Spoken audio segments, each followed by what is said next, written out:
এই যারা রোজা ভেঙে ফেলে তাদেরকে আপনারা এই হাদিসটা নিজেরা আজকে মুখস্থ করবেন, আর যারা ওই যে লাল কাপড় টাপড় লাগায় খায় এদেরকে এই হাদিসটা শোনায় দিবেন। পারবেন না ইনশাল্লাহ? বাংলাটা মুখস্থ রাখতে পারবেন তো? বাস, শেষের অংশটা মুখস্থ রাখলে চলবে, শুধু শেষের জায়গাটা মুখস্থ রাখলে চলবে। আমি বলছি, মন দিয়ে শুনুন। রাসূলুল্লাহ সাল্লাল্লাহু আলাইহি সাল্লাম বলেন, আমি ঘুমিয়ে আছি, দুই ব্যক্তি আমার কাছে আসছে। আসার পর ফাআখাযা বিদবঈ, আমার বাহু ধরছে, এভাবে বাহু ধরছে। তো ধরার পর আমার টাইনা নিয়ে যাইতেছে, স্বপ্নে দেখতেছে নবীজি। সুবহানাল্লাহ। নবীজি বলেন, আমারে নিয়ে যাইতেছে, যাইতে যাইতে দেখলাম ফাআতায়া বি জাবালান ওয়া'রা,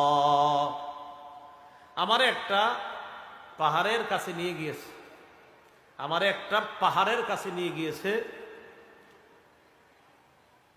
তো এই দুর্গম পাহাড়, এই দুর্গম পাহাড়ের সামনে গিয়ে আমি দাঁড়ায় রয়েছি। দুর্গম পাহাড়, ওটার সামনে দাঁড়ায় রয়েছি। নবীজিরে নিয়ে গেছে কয়জন? দুইজন। এইভাবে মনে করেন দুইজন রসুলরে এইভাবে দুই বাহুতে ধইরা দুইজন নিয়ে গেছে। আপনি সামনে এলে না দেখলে সুন্দর হইতো, আচ্ছা আইসেন না, সমস্যা নেই।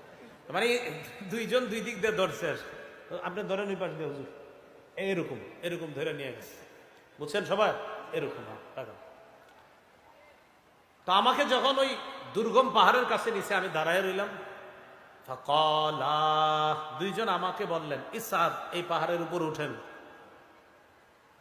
তো আমি জবাব দিলাম, লা উতিকুহু, না না আমি পারবো না, এই দুর্গম পাহাড়ে, এই পাহাড়ে কে উঠবে, আমি পারবো না। নবীজি বলেন, ওই দুইজন নবীজিকে বললেন, সানুসাহিলুহু লাকা, আপনি টেনশন করেন না, পাহাড়ে ওঠা আমরা দুইজন আপনার জন্য সহজ করে দিব, ওঠেন।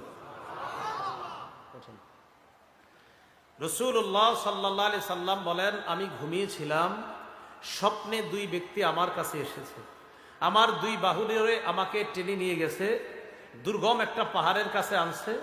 ওই পাহাড়ের কাছে যাওয়ার পর আমি পাহাড়ের সামনে দাঁড়িয়ে রইলাম। আমাকে ওই দুইজন বললেন, আপনি পাহাড়ে ওঠেন। আমি বললাম, আমি উঠতে পারবো না। তারা দুইজন আমাকে বললেন, আমরা এই পাহাড়ে যেন আপনি উঠতে পারেন, এই ওঠাটা আমরা আপনার জন্য সহজ করে দিব, আমরা সাপোর্ট দিব, আপনি ওঠেন। রাসূলুল্লাহ সাল্লাল্লাহু আলাইহি সাল্লাম বলেন, ফাসাইদতু, আমি পাহাড়ে উঠলাম। পাহাড়ে ওঠার পর আমি দেখলাম, ইদান বিআসওয়াতিন শাদীদা, প্রচন্ড আওয়াজ আমার কানে আসতেছে। কোথায় উঠাই আওয়াজ পাইছে? পাহাড়ের উপরে। রাসূলুল্লাহ সাল্লাল্লাহু আলাইহি সাল্লাম বলেন, হাত্তা ইদা কুনতু ফি সাওয়াইল জাবাল, যখন পাহাড়ের মাঝামাঝি জায়গায়